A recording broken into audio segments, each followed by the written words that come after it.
Good morning, students. First of all, let me introduce myself. I am your chemistry teacher, Miss Vineet. Today we are going to start the chapter Chemical Kinetics from class plus 2.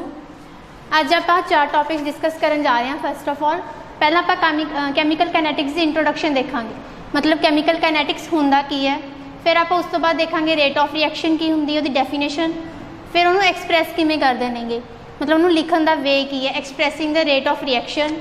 Then last topic discuss करांगे ਅੱਜ factors influencing the rate of reaction, मतलब rate of reaction है जी कि factors नाल घटदी या वधदी, मतलब की फैक्टर्स ने जिवें टैंपरेचर वगैरह कुछ भी उन्हां नाल रेट ऑफ रिएक्शन ते की इफेक्ट पैंदा है। अज आपां 4 टॉपिक डिस्कस करांगे। हाँ जी स्टूडेंट्स, हुण आपां देखदे हां कि कैमिकल काइनेटिक्स हुंदा की है। The branch of chemistry which deals with the rate of the reactions, the factors which govern the rates and mechanism by which the reactions proceed। देखो मतलब कि केमिस्ट्री की वो ब्रांच हैगी जिहड़ी 3 चीज़ों नाल मेनली डील करती है। First of all rate of reaction. Rate of reaction मतलब कि रिएक्शन की स्पीड मैजर करना। इत्थे जिहड़ा रेट हैगा वो स्पीड नूं डिफाइन कर रहा एक तरह का। इत्थे तुसीं लिख सकते हो रेट है जिहड़ा वो आपां स्पीड की गल कर रहे हैं, मतलब कि जिहड़ी रिएक्शन है वो कितनी स्पीड नाल प्रोसीड कर रही है। हाँ जी स्टूडेंट्स, हम आप पहले देखते हैं कि कैमिकल काइनेटिक्स हुंदा की है। The branch of chemistry which deals with the rate of the reactions, the factors which govern these rates and mechanism by which the reaction proceed. मतलब एक केमिस्ट्री की वो ब्रांच है जिहड़े 3 फैक्टर्स से डिपेंड करती है। First is the rate of reaction. Rate की हुंदा हैगा स्पीड, मतलब कि रिएक्शन कितनी स्पीड के नाल प्रोसीड कर रही हैगी। सैकेंड फैक्टर हैगा कि रेट के उपर रेट किहड़े फैक्टर्स नाल इफेक्ट करती हैगी, मतलब की फैक्टर्स नेगे भी और जिन्हां करके रेट स्पीड है जिहड़ी रिएक्शन की वो घट भी सकती है तो वध भी सकती है। And the last one is mechanism. Mechanism हुंदा कि आपां कंप्लीट स्टैप्स डिस्कस करांगे।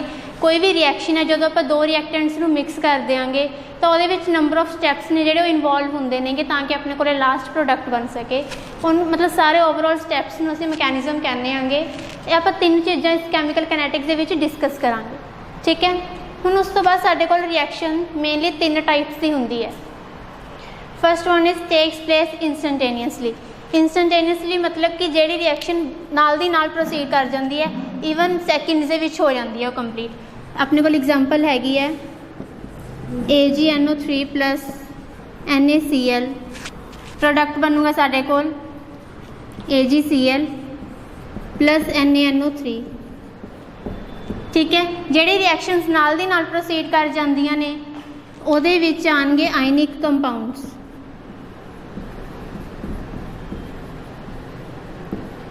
ठीक है। मोस्टली जिहड़े सारे आयनिक कंपाउंड्स होंदे नेगे वो रिएक्शनस इंस्टैंटेनियसली प्रोसीड करदियां ने। अपन एग्जांपल लती AgNO3 दी, जदों इनू ब्रेक डाउन करांगे तो टुटदा Ag पॉजिटिव, NO3 नैगेटिव दे विच, NaCl है जिहड़ा Na पॉजिटिव, Cl नैगेटिव दे विच। जिहड़ा पॉजिटिवली चार्ज है नैगेटिव नाल अटैच हो जाऊगा, AgCl फॉर्म हो गया। NO3 negatively charge positive Na positive नाल अटैच होके NaNO3 बन गया, ठीक है। तो मतलब जिहड़े आयनिक कंपाउंड्स वाली रिएक्शनस ने वो नाल दी नाल प्रोसीड कर जांदियां। उस तो बाद सैकेंड हैगी है टेक्स प्लेस एक्सट्रीमली स्लोली, मतलब जिन्हां नूं काफ़ी ज़्यादा टाइम लग जाता है, मंथ्स वगैरह लग जाते हैं, मंथ या ईयरस लग जाते हैं कंप्लीट होने दे विच। इहदी बेस्ट एग्जांपल हैगी अपने कोल रस्टिंग ऑफ आयरन। लोहे नूं जर लगना, ठीक है। लोहा मतलब कोई भी आयरन की चीज़ है, जिमें जिमें पानी के कंटैक्ट च आऊगी तो वो उत्ते रस्टिंग फॉर्म होनी शुरू हो जूगी, रस्ट की लेयर फॉर्म होनी शुरू हो जूगी। इस रिएक्शन को प्रोसीड करने लई कई साल या कई महीने लग जाते हैं, ठीक है। लास्ट रिएक्शन हैगी टेक्स प्लेस एट मैजरेबल स्पीड, मतलब ना वो ज़्यादा स्लो ने ना ही ज़्यादा फास्ट ने, एक मीडियोकर स्पीड है उन्होंने जिन्होंने असीं मैजर कर सकते हैं। ये एग्जांपल हैगी अपने कोल hydrogen peroxide H2O plus half O2, ठीक है। अपने हाइड्रोजन परऑक्साइड का फॉर्मूला है H2O2, ये breakdown water plus half O2। ਜਿਹੜੇ इस तरह दी रिएक्शनस ने मतलब इन्हों की असीं स्पीड है जी मैजर कर सकते हैं। इन्हों कुछ मिनीमम टाइम लगता है, ये इंस्टेंटली भी नहीं प्रोडक्ट फॉर्म करती, ना ही इन्हों ज़्यादा टाइम लगता है। ओके हाँ जी, हुण आपां देखदे हां कि रेट ऑफ रिएक्शन की हुंदा। It is defined as the speed और velocity with which the reaction takes place. मैं तुहानूं पहलां ही दस के चुकी हां कि जिहड़े रेट है ਉਹਦਾ मतलब एक तरह का स्पीड हुंदा है कि रिएक्शन जिहड़ी किन्नी स्पीड नाल प्रोसीड कर रही है उहनूं कहंदे ने। तो सिंपल लैंगुएज विच असीं कह सकते हैं कि रेट की होया कोई भी स्पीड या वेलोसिटी जिहदे नाल रिएक्शन है जिहड़ी वो प्रोसीड कर रही है, ठीक है। बट जे आपां इहदी एग्जैक्ट डेफिनेशन देनी होवे तां किस तरीके नाल हैगी, it is defined as the change in the concentration of any one of the reactants और प्रोडक्ट्स। रिएक्टेंट्स तो साडे कोल प्रोडक्ट्स दे विच चेंज हुंदे ने, तां दोनों के विचों किसी भी एक चीज़ के विच जां तां रिएक्टेंट्स की कंसनट्रेशन चेंज हो रही है उन्होंने लैके चलांगे, जां फिर प्रोडक्ट्स की पर यूनिट टाइम। देखो हुण आपां फिजिक्स दे विच भी करते हैं कि साडे कोल स्पीड का फॉर्मूला की हुंदा हैगा, डिस्टेंस अपॉन टाइम। आपां स्पीड एवें मैजर करते हैं कि मैंने किन्ने टाइम दे विच किन्ना डिस्टेंस ट्रैवल किया, तो उस तरीके नाल जे आपां कहिए भी रेट ऑफ रिएक्शन जिहड़ी वो एक तरह की स्पीड ही होगी। तो उहदे विच की देखांगे आपां दो चीज़ां लैके चलते हैं, रिएक्टेंट्स तो प्रोडक्ट्स दे विच कन्वर्ट हुंदा अपने कोल। तो हुण आपां जां तां रिएक्टेंट्स की कंसनट्रेशन लैके चलांगे जां फिर प्रोडक्ट्स की कंसनट्रेशन लैके चलांगे पर यूनिट टाइम, ताकि साडे कोल स्पीड आ सके, रेट ऑफ रिएक्शन असीं फाइंड आउट कर सकीए। हुण देखो जे मैं एक एग्जांपल लैके चल रही हाँ, फॉस्फोरस पेंटाक्लोराइड, ये मेरे को डीकंपोजिशन हो रही है PCl3 + Cl2 दे विच, ठीक है। तो जिहड़े भी रिएक्टेंट्स ने उहदी कंसनट्रेशन हमेशा डिक्रीज़ होगी, ठीक है। तो जिहड़े प्रोडक्ट्स ने उन्होंने कंसनट्रेशन हमेशा इनक्रीज़ होगी अपने को। तो जिहदे विच मैं रिएक्टेंट्स की कंसनट्रेशन लैके चल रही हैगी तो इनू मैं किवें वो करूँगी, ये कंसनट्रेशन आप रिएक्टेंट्स की लिखांगे पर यूनिट उन्होंने कितना टाइम लगता वो मैं दसांगे, क्योंकि रिएक्टेंट्स की कंसनट्रेशन हमेशा डिक्रीज़ हो रही है, इस करके ये माइनस का साइन लगू। जे इत्थे आपां प्रोडक्ट्स की कंसनट्रेशन लैके चल रहे होंगे भी PCl3 के उपर डिपेंड कर रहा या फिर Cl2 के विच, इन्हां दोनों किसी एक की भी कंसनट्रेशन लैके चल रहे होंगे तो वो असीं प्लस का साइन लगांगे, ठीक है। क्योंकि रेट ऑफ रिएक्शन के विच रिएक्टेंट्स की कंसनट्रेशन हमेशा डिक्रीज़ होंदी हैगी, प्रोडक्ट्स की कंसनट्रेशन हमेशा इनक्रीज़ हो रही हैगी, इस करके आपां नूं डिफाइन किवें करांगे, सानूं पता कि चलूगा भी असीं रिएक्टेंट्स की लत्ती है या प्रोडक्ट की लत्ती हैगी, तो वो माइनस का साइन शो करांगे रिएक्टेंट्स टाइम। जो प्रोडक्ट की कंसनट्रेशन शो करनी है तो वो असीं प्लस का साइन शो करांगे। हाँ जी स्टूडेंट्स, हम आप देखने की रेट ऑफ रिएक्शन आप एक्सप्रैस किवें करना है। वैसे मैं तुहानूं पहलां भी दस चुकी हाँ, बट एक बार दोबारा फिर देखो। रेट ऑफ रिएक्शन की सीगा, change in concentration upon time. इत्थे जिहड़ा एक्स है कंसनट्रेशन को रिप्रजेंट कर रहा है, तो चेंज आप लैके चलना इस करके dx/dt, ठीक है। हुण आपां एक रिएक्शन लैट कर ली कि मेरे को दो रिएक्टेंट्स ने A + B और प्रोडक्ट्स बना रहे हैं P + Q दे विच। तो हुण मैं रेट ऑफ रिएक्शन किवें लिखूँगी, आपने क्या से जां तां आपां रिएक्टेंट्स की कंसनट्रेशन लैके चलांगे जां फिर प्रोडक्ट्स की। जे हुण मेरे को दो रिएक्टेंट्स ने, इन्हां दोनों दे विचों किसी एक रिएक्टेंट की कंसनट्रेशन नाल इफैक्ट पऊगा रेट ऑफ रिएक्शन ते। जे मान लो वो रिएक्टेंट A हैगा तो उन्होंने मैं रिप्रजेंट करूँगी, क्योंकि रिएक्टेंट्स ने तो नाल माइनस का साइन लैके चलांगे, -dA/dt। जो भी असीं रिएक्टेंट्स नूं लिखना है तो स्केयर ब्रैकेट की फॉर्म च लिखना है, change in concentration of A upon time dA/dt। जे वो B कंसनट्रेशन की रिएक्टेंट नाल डिपेंड कर रहा है वो उत्ते तो -dB/dt। जे प्रोडक्ट्स नेगे, जे P की फॉर्म P हैगा तो प्लस, जे Q है तो भी प्लस। दोनों प्रोडक्ट्स के टाइम प्लस लैके चलना है, रिएक्टेंट्स के टाइम माइनस का साइन लैके चलना है। ये तो सीगी साडे कोल सिंपल जनरल रिएक्शन। जे साडे कोल रिएक्शन इस तरीके की होवे जिहदे विच अगे आपां जिवें एक तरह की बैलेंसिंग भी करते हैं या फिर जिहदे विच अगे मोल्स रिप्रजेंट किए हुए होण उहदे विच किवें लैके चलांगे, बाकी सारा कुछ असीं सेम करना है। सिर्फ जिहड़े मोल्स रिप्रजेंट किए होणगे उहनूं असीं डिवाइड की फॉर्म च लै लैना, फ्रैक्शन की फॉर्म च लैके चलांगे। जिवें हुण मैंने A कंसनट्रेशन लैके चल रही हाँ, बाकी का सारा कुछ सेम है कि रिएक्टेंट्स से तो माइनस का साइन भी लग्या है, dA/dt भी है। तो जिहड़े मोल्स नेगे उन्होंने मैं 1/A की फॉर्म च रिप्रजेंट करूँगी, ठीक है। उस तो बाद इन छड्ड दो, जे B कंसनट्रेशन से डिपेंड कर रहा है तो B मोल्स ने -1/B, change in concentration of B by time, ठीक है। जे प्रोडक्ट्स नेगे तो प्लस का साइन लग जूगा। ये किन्ने मोल्स ने 1/P dP/dt।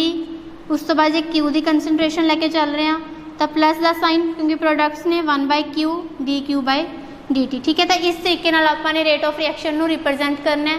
एक तरह का वह फॉर्मूला है कि लिखना किवें, लिखण दा वे की है। हाँ जी स्टूडेंट्स, हम आप रेट ऑफ रिएक्शन के फैक्टर डिस्कस करांगे कि किहड़े फैक्टर्स नाल रेट ऑफ रिएक्शन के की इफैक्ट पैंदा है। फर्स्ट है नेचर ऑफ द रिएक्टेंट्स। ये आप एग्जाम्पल नाल समझते हैं। पहला मैंने दो रिएक्शनस लईआं ने, nitrogen oxide plus oxygen nitrogen dioxide form हो रही है, कार्बन मोनोऑक्साइड प्लस ऑक्सीजन के नाल कार्बन डाइऑक्साइड फॉर्म हो रही है। ठीक है, दोनों रिएक्शनस ऑलमोस्ट सिमिलर नहीं है, टैंपरेचर मैंने सेम रखे 25 डिग्री सैल्सीयस, तो दोनों को ऑक्सीजन के नाल रिएक्ट करवाया गया है। बट फिर भी मेरी एक रिएक्शन है जी फास्ट प्रोसीड कर रही है, एक रिएक्शन है जी स्लोली प्रोसीड कर रही है। ਇਹਦਾ की इफैक्ट है, सिर्फ अपने रिएक्टेंट्स ਜਿਹੜੇ चेंज ਹੋਏ ਨੇ ਉਹਦੇ ਕਰਕੇ ਉਹਦੀ रिएक्शन की रेट पर भी इफैक्ट पै गया। ठीक है, ਹੁਣ ਇਹਦਾ रीजन देखो की है। Reaction involves the breaking of bonds of reactants and formation of bonds in products. मतलब की है कि रिएक्टेंट के जोड़ा भी जो रिएक्टेंट लैके चल रहे हैं वो जी बॉन्डिंग है वो ब्रेकेज होंगी है, बॉन्ड आपस में टुट के एक नवा प्रोडक्ट तां ही बनाएंगे, तो जोड़े प्रोडक्ट्स ने वो नवा बॉन्ड फॉर्म होंदा हैगा। Energy is required for the breaking of bonds. किसी भी चीज़ को तोड़न लई सानू एनर्जी प्रोवाइड करनी पऊगी, मतलब असीं उहनूं जे हीट करांगे तां ही वो चीज़ टुटूगी। ठीक है, and energy is release in the formation of bonds. जो कुछ नवी चीज़ बनती है, कोई नवा प्रोडक्ट बनता है, बॉन्ड बनता है, तो वो एनर्जी रिलीज़ की जाती हैगी। तो दोनों के रिएक्टेंट्स से प्रोडक्ट्स के डिफरेंट एनर्जीज इनवॉल्व हो रही ने, जिदे करके रिएक्टेंट्स की जी रेट है जी स्पीड है वो भी डिफरेंट हो जूगी। हुण आपां ये देख सकते हैं कि इन्हां दा जिहड़ा इफैक्ट है फास्ट तो स्लो का क्यों होया, सिर्फ रिएक्टेंट्स करके, बाकी सारा कुछ सेम सीगा अपना। नाइट्रोजन ऑक्साइड दे विच ते कार्बन मोनोऑक्साइड दोनों रिएक्टेंट्स अलग अलग सीगे, इन्हां दे विच जिहड़ी उन्हां दी ब्रेकेज फॉर्मेशन ऑफ बॉन्ड्स हो रही है ਉਹਦੇ ਵਿੱਚ जिन्नी एनर्जी उन्होंने रिक्वायरमेंट से डिफरेंट होने करके ਉਹਦੀ रेट से भी इफैक्ट पै गया। एक रिएक्शन जी अपनी फास्ट हो रही है, एक रिएक्शन जी वो स्लो प्रोसीड कर रही है।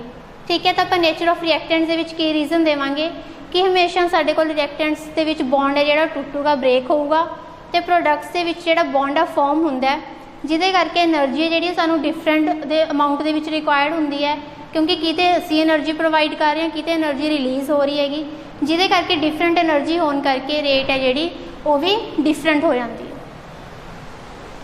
हाँ जी, हुण सैकेंड फैक्टर है कंसनट्रेशन ऑफ रिएक्टेंट्स, कि कंसनट्रेशन के नाल रेट ते की इफैक्ट पैंदा है। द रिएक्टेंट्स आर कंज्यूम्ड, आपां पहले ही पढ़ के हटे हैं कि रिएक्टेंट्स ने जिहड़े कंज्यूम हो जाते हैं, मतलब आपस दे विच उन्हां दी बॉन्ड जिहड़ी ब्रेकेज वगैरह हुंदी है, तो नवा प्रोडक्ट फॉर्म हुंदा है। जिन्ने भी आप रिएक्टेंट्स लैके चलते हैं सारे कंज्यूम होने तो बाद therefore the concentration of reactants decreases.